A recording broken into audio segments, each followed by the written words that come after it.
අද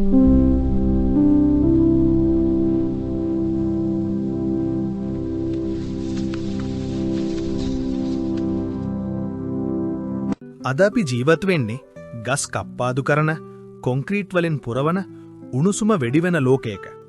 ඒත් මේ ලෝකයේ හෙටත් ජීවිතයෙන් පුරවලා තියෙන්න නම් අපි අද ගන්න එකම තීරණයක් තියෙනවා. ගසක් සිටුවීම. එය වැඩෙන තෙක් රැකබලා ගැනීම. ගසක් කියන්නේ මොනවද? ගසක් කියන්නේ නිකම්ම පස් අතර හිටපු පැලයක් නෙමෙයි. ගසක් කියන්නේ අපි හුස්ම ගන්න ඔක්සිජන්, උණුසුම අඩු කරන සෙවන, වැස්ස පස්වල රඳවා ගන්න බලය, සතුන්ට පක්ෂීන්ට නිවස. අපි ගසක් කපන වෙලාවට අපි කපන්නේ අනාගතයේ ජීවිතයක්. ඒ නිසා ගසක් සිටුවීම කියන්නේ පරිසරයට කරුණාවක්, අනාගතයට ආදරයක්.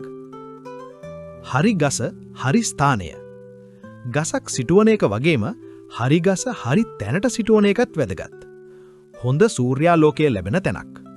ජලය ගලා යන නතර නොවන පස්. ගසට විශාලව වැඩෙන්න ඉඩ තියෙන තැනක්. උදාහරණයක් විදිහට පළතුරු ගස් ගේවත්තට. ඖෂධීය ගස් පිරිසිදු පස් තියෙන තැනට. වනගස් විශාල ඉඩ තියෙන ප්‍රදේශවලට. ගසක් හරි විදිහට සිටුවන්නේ කොහොමද? මුලින්ම පස් ගැඹුරු කුහරයක් හාරන්න. ඊට පස්සේ පැලය මෘදුව තබලා මුල් කැඩෙන්න නොදී පස් හොඳට සවි කරන්න. ඊට පස්සේ ජලය ටිකක් දාලා පස් තෙත් තියාගන්න. මෙතනින් වැඩේ ඉවරයි කියලා හිතන්න එපා. මෙතනින් තමයි වගකීම පටන් ගන්නෙ. ගස වැඩෙන තෙක් රැකබලා ගැනීම. ගසක් කියන්නේ ලදරුවෙක් වගේ. මුලින්ම නිතර ජලය ඕනේ. වියලි කාලේ පස් තෙත් තියාගන්න. ගවයින් සතුන්ගෙන් ආරක්ෂා කරන්න. අවශ්‍ය නම් වැටක් දාන්න. ඇත්තටම ගසක් මැරෙන්නේ නොසිටුවන නිසා නෙමෙයි, රැකබලා නොගන්න නිසා. අපි ටිකක් කාලයක් අපේ කාලය දුන්නොත් ගස අපිට අවුරුදු 1000 ගණනක් ආපසු දෙයි. සමාජ වගකීම. අපි හැමෝම හිතුවොත් මට කරන්න දෙයක් නැහැ කියලා ලෝකය වෙනස් වෙන්නේ නැහැ.